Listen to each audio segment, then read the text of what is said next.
Tonight, a community comes together to remember a woman allegedly killed in a violent attack by her ex-husband. In addition to remembering Darshika, we've made it a point to emphasize to the community that domestic violence is not okay. The 27-year-old was killed in Scarborough 2 weeks ago. Plus, once they dug the hole, they wanted $25,000 to repair. He said, I'm going to have to red tag your house and the city will come and demolish the whole thing. contractors using lies and intimidation to get seniors to shell out thousands of dollars on unnecessary home repairs. And the Ontario Science Centre is celebrating a major milestone after 50 years and some 50 million visitors. Good evening, I'm Mike Wise. A woman who was killed in a brutal machete attack is being remembered tonight as a kind-hearted person. The 27-year-old was on her way home from work when she was violently killed on the street, all allegedly at the hands of her ex-husband. As Angelina King tells us, tonight's candlelight vigil not only honored her, but shone a spotlight on domestic violence. Most of them didn't know her, but still they gathered, lit candles and paid their respects to honor the life of Darshika Jagannathan. Darshika wanted to live. She wanted to live fearlessly. She wanted happiness, and she wanted freedom. But her life was cut short 2 weeks ago. Jagannathan was on her way home from work when she was killed. Her ex-husband, Sasiharan Thanabalasingham, is accused of chasing and killing her with a machete. She died on the street. People saw and heard the horrific attack, including this man who came to the vigil to show his support. We get up in the morning, I see the driveway and all. I always think about her. Tonight's vigil was organized by IC Initiative, a nonprofit working to combat domestic violence. They say the vigil is bringing people together to discuss the issue. Whatever it is that you go through in your relationship, if it's not okay, the right steps need to be taken. You should fight it. You should talk to people and friends and family whenever anything happens in order to ensure that it doesn't happen again and to protect yourself. A statement written by a friend and read at the vigil says Jagannathan brightened up a room with her kind heart and bubbly personality. But to me, she was more than just a soul sister, a role model who impacted my life significantly in such a short amount of time. There she was a hardworking, intelligent, caring, and very thoughtful person. Tonight, a song and a moment of silence to honor her. Jagannathan came to Canada from Sri Lanka about 3 years ago to be with her husband. Organizers say eventually she left him. With no family here, she was determined to build a life for herself. She stayed in a shelter, got a job, learned more English, and found her own place to live. While we mourn her loss, we need to celebrate her strength. The tragic end to a resilient and vibrant person stresses the imminent need of addressing interpersonal violence and abuse in our communities. IC Initiative has also launched a GoFundMe page which has raised enough money to send Jagannathan's body back to Sri Lanka to be buried by her family. Angelina King, CBC News, Toronto. A teenage boy is dealing with some serious injuries after a stabbing near Danforth and Pape this morning. It happened around 11 a.m. Police say the teen's injuries could be life-threatening. Investigators are looking for witnesses and surveillance footage of the incident. And a few hours later, another stabbing left another teenager in serious condition in hospital. This one took place at Neil McNeil High School on Victoria Park Avenue. It happened just after 1. Witnesses say a fight broke out in a nearby parking lot. A spokesperson for the Toronto Catholic District School Board says a group of students were accosted by another group of males and one student was stabbed. Paramedics rushed the teen to an emergency room where he's in stable condition. So far, police haven't released any descriptions of suspects in either case. Well, thousands are expected on the streets of Toronto tomorrow as part of a global protest for action on climate change. It's an issue we've been talking about all week. CBC Toronto viewers say it's one of their biggest concerns this federal election. So tonight, as part of our CBC Asks initiative, Metro Morning's Matt Galloway hosted a panel discussion on that very issue in Milton. Here's a sample of that conversation. The environment, I'm never going to stop talking about it. I want every single person to understand, like, this is an issue that needs to be addressed. I know there's so many more issues that could be talked about, but the environment is one that just connects us all. Can I ask you about tomorrow? where climate strikes are happening across this country, led by youth, but it's much broader than that. It's not just people walking out of school. What do you think is possible from something like that? I think it kind of shows the government that this matters to the upcoming new generation. I think it kind of pulls them by the head and says, you need to listen to me. You need to make this an issue on your agenda. Well, tomorrow's march is expected to draw people of all ages concerned about the impacts of climate change on their generation and future ones as well. Kelda Yun has more. It terrified me as a kid. Marcus Giaris and Hayden Patterson Law are only in grade 5, but they already know all about climate change. If we keep on using the fossil fuels, it's going to damage the ozone layer, and the sun will actually hit the earth so hot that we will all burn to death. And we should stop using coal and oil. It's stuff they've been learning in school. He would come home after school and say, Mommy, we shouldn't be doing this. And I was really impressed about how he thought about it, because my generation takes it for granted, getting in the car, going on a plane, even things like playing, like eating meat, those kind of things he knows about. All things that are being discussed more as climate change becomes a bigger issue. Leading the charge, young people like Greta Thunberg. Yet you all come to us young people for hope. How dare you? Quite frankly, it's our generation that is at the front line of this. This is why we're so scared and terrified, right? And we're fighting for it. And that's, seeing Greta Thunberg, a 16-year-old girl, come up on stage and really speak her truth is amazing. Monica Mason and Nicholas Agarwal will both be at the protest tomorrow, calling on governments to step up. And they've had, decades to solve this crisis, but we have not seen any movement. So it's really up to us as young people, as people who are literally going to have our livelihood threatened by the crisis, to really step up and demand it. And I think. But there are many of the older generations who are equally concerned. Adrienne Brown is a new grandmother who realized about a decade ago how urgent climate change actually was. I think it needed to become dire enough on the one hand. Yeah. And when Al Gore was aware of it in 1960, it wasn't. It was something that was maybe 50 years in the future, and that was about right. And for me, I feel embarrassed now of how many years it took me to really realize how tremendously daunting it is. She's afraid for the future of her granddaughter, Rowan, and will be marching tomorrow alongside thousands of others. I'm actually quite terrified right now because I know about the science, enough about the science to understand that we have to be, and that we have to look at systemic change in human society around the whole world. The march will begin at Queen's Park at 11 o'clock Friday morning. Kelda Yoon, CBC News, Toronto.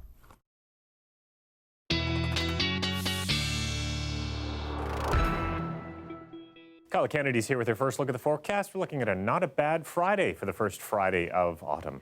Yeah, we always look forward to Friday, at least most of us, and nice to have some decent weather to go into this one, and it will be for most of the day. There's going to be a bit of a changeover. I'll walk you through what point that is going to happen at, but just to recap from today of some of our daytime highs, Markham at 21, Barrie 18, 22 for Toronto around 2 o'clock this afternoon, and over towards the east, Kingston 20 degrees in the nation's capital, 21. Nice day. Windsor, you guys as well, at 21. So it was pleasant, although we did have some of those isolated, not just showers, but thunderstorms that were a little significant for a time there, but those have moved off because we're into this clearing trend. So with that clear sky tonight, we'll have some cooler temperatures, no blanket to keep us warm, no blanket of cloud cover. Tomorrow morning, starting off with sunshine, a little more cloud cover into cottage country. Clouds build in even towards the lower Great Lakes as we get into the afternoon hours, but still most of the day good.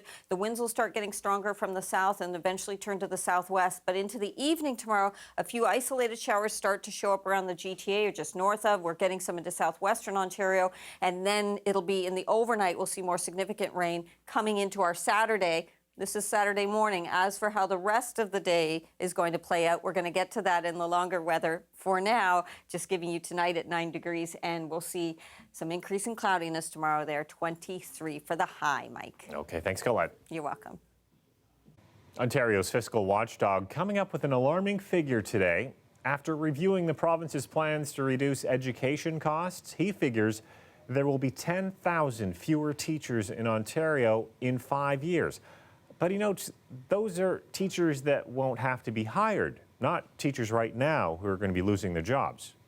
because the class sizes have been reduced, so therefore those teacher jobs would no longer be required. So that's where our 10,000 number comes from. So it's not a cut, if you like, it's a cost avoidance, if you will. His office figured the extra teachers would have been required to deal with rising enrollment. Instead, the province plans to increase class sizes from 22 students per teacher to 28 per teacher. Well, that will absorb those extra students. He notes funding won't match population growth or inflation. The NDP thinks that is short-sighted. We're having a population growth, a bit of an explosion, and this government is cutting rather than investing in education. And the fiscal watchdog also confirmed that teaching positions can be eliminated without layoffs by relying on attrition and voluntary severance. They said in order to fix the basement, it would be about $150,000. Cheated out of thousands of dollars for home renovations she didn't even need. Now the so-called contractors have disappeared. We'll tell you about the scam targeting seniors after the break.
The City of Toronto is expanding a program that'll give more families a break on the cost of using the TTC.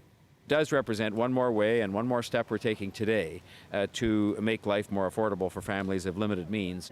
The mayor at a daycare today to make the announcement. The city is expanding eligibility for reduced transit fares to low-income residents who are receiving a child care fee subsidy. Now that works out to about 23,000 eligible residents. The discount will save riders about a third of the fare for a single ride and about $32 on a monthly pass. This part of the program will cost the city $2.4 million. Well, police are looking for 3 men they say are involved in a home repair scam that targeted seniors. According to police, the men claimed to be contractors, flagging problems with people's homes, and demanded to be paid up front. Our Greg Ross caught up with one of the victims today. Alice Adansky says in July, 3 men with British accents knocked on her door claiming to be contractors. What do they say? They say, do you need any work done? We can fix the steps here. And we'll also trim the shrubs, we'll trim the tree in the back. She agreed to pay them more than $6,000 in cash to do the work. Not long after that, the men told her they found more problems behind her house. What were some of the things that they were saying needed to be done here in the backyard? The foundation needed to be fixed. They noticed some peeling in the cement, but it didn't cause any damage to the inside of the house. So they were telling you that it was going to cause damage, yeah, and they needed to fix it right away? Right away. After digging a hole at the side of her house, they told her the cost would be more than $25,000. At first, Adansky said no, but the men threatened her. He said, I'm going to have to red tag your house and the city will come and demolish the whole thing. Fearing she could lose her home, Adamski not only agreed to give them a check for $25,000, she gave them another $35,000 because they said they needed to bring in an excavator to do the work. But that still wasn't enough. The men found more problems in her basement. They said in order to fix the basement, it would be about $150,000. I said, no, you're not getting it. Adamski had finally had enough. She demanded her money back, and that's when the men seemingly disappeared. I kept calling them. They wouldn't answer my calls. They did not come back. I kept leaving messages. Nobody returned my calls. I never saw them again. Adamski called police and found out she wasn't alone. The same men have been pulling the same scam on other seniors across the city. If somebody's coming to your door and they're asking for cash for this work before they're even doing the work, that should be the first warning sign. That's a red flag, yes. I mean, they shouldn't be doing that. The fact that they actually solicit work, coming to your door. Adamski says she hopes police find the men, and if they need her help, she'll be ready. But I would recognize these three. Oh, very definitely, if I ever saw them again. You would like an opportunity to yes. pick them out of a lineup? Yes, yes, I would. Fortunately for Adamski, most of the money she gave to these men was paid using checks. She's now working with her bank to try and recover that money, and so far they've been able to recover a check worth $15,000. She's hopeful that her bank will be able to help her find the other $45,000 that she's out. Greg Ross, CBC News, Toronto. Would you choose door number 1, door number 2, or door number 3? MindWorks is the new exhibition at the Ontario Science Centre. I'm Natalie Nanowski. This exhibition is opening just in time for the Centre's 50th anniversary. I'll have that story coming up.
The weather update is brought to you by Train Extreme Conditions Testing. It's hard to stop a train, really hard. Train, the most reliable heating and cooling brand.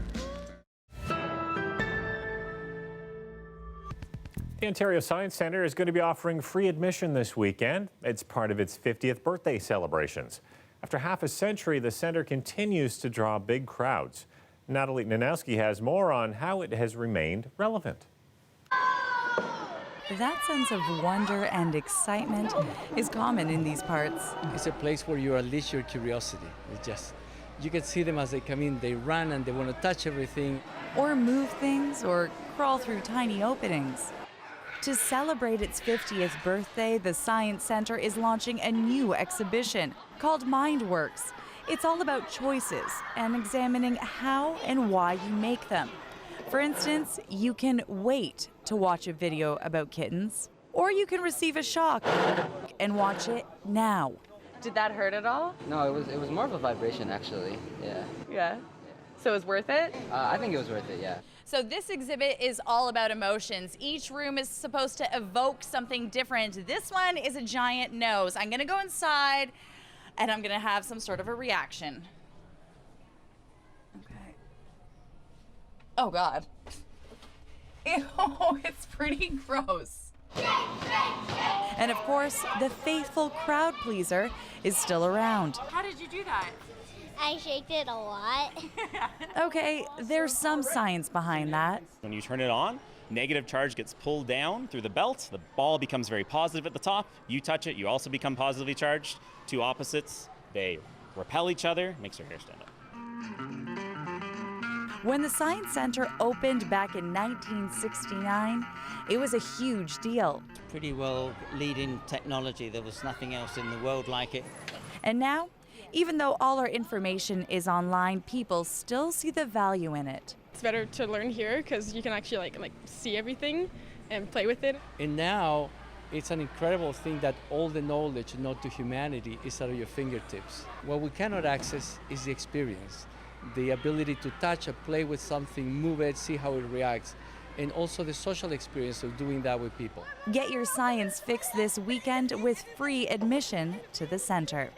Natalie Nanowski, CBC News, Toronto.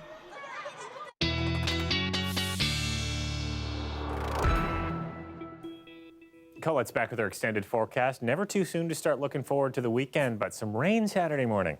Yeah, we're going to see some rain into this weekend, but not for the whole thing. So we'll take a look at how this is going to time out, and then maybe you can make your plans for the weekend accordingly. But let me just give you our weather headlines here. Overnight tonight, it's going to be cool. And, you know, it's actually still a little above seasonal. This time of year, we should be around 7.5 for an overnight low. It's still a little bit above that. It's just that we've had a couple of mild overnights. So it takes some getting used to in the mornings, a bit cool. And it takes a little bit to get going.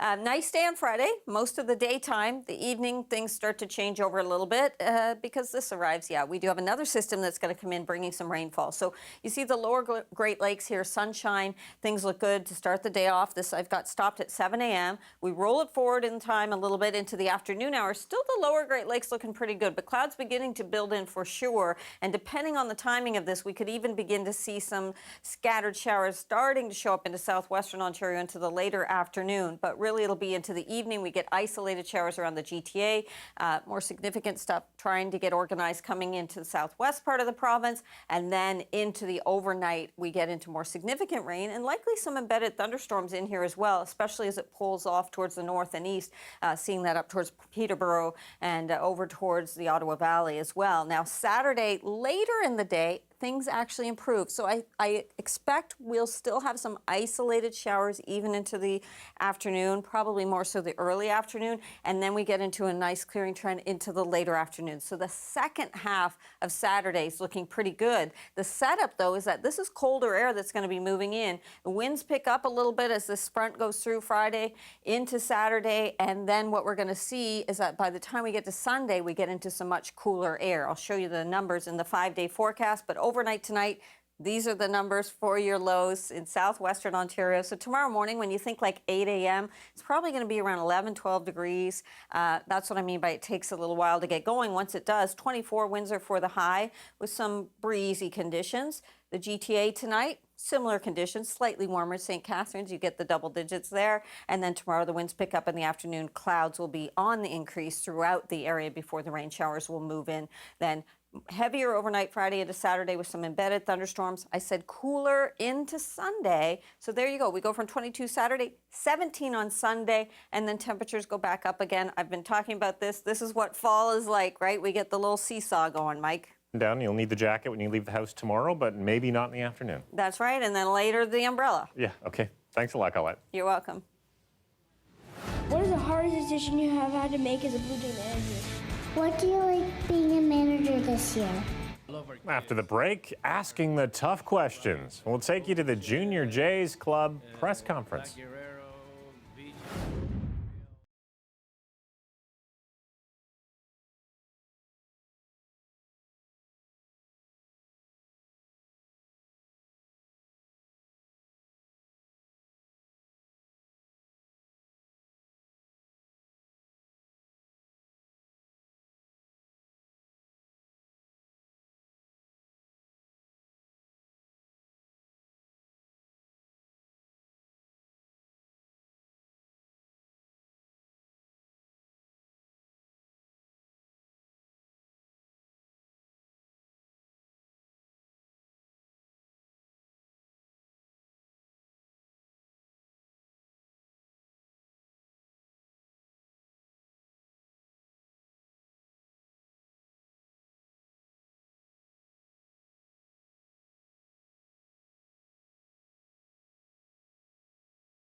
Hi, I'm Arthur Simeon, host of Accent on Toronto 2019, CBC's annual comedy showcase right here at the Danforth Music Hall. I'm going to be here with Toronto's top comedic talent on Wednesday, October 9th, 2019. Please go get your tickets today. Tickets are available at Ticketmaster.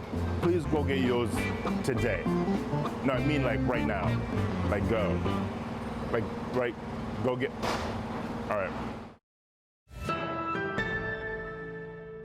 Or at least wait until the newscast is over, then get the tickets. Well, the Blue Jays are off tonight before they kick off their final weekend of the season tomorrow against the Tampa Bay Rays. But today, they held a special news conference taking questions from members of the Junior Jays Club. Take a look. My name's Austin. Who eats the most on the Blue Jays? Yeah, Rowdy tell us. What do you think of the Blue Jays fan base? Oh, the fan base is awesome. You know, because I used to be with the Rays. This was my favorite town to come to before I got the job. Who's your favorite player on this team? I like them all. I really do. Why don't you get tossed as much as John Gibbons? Maybe I like the umpires a little bit more. I don't know.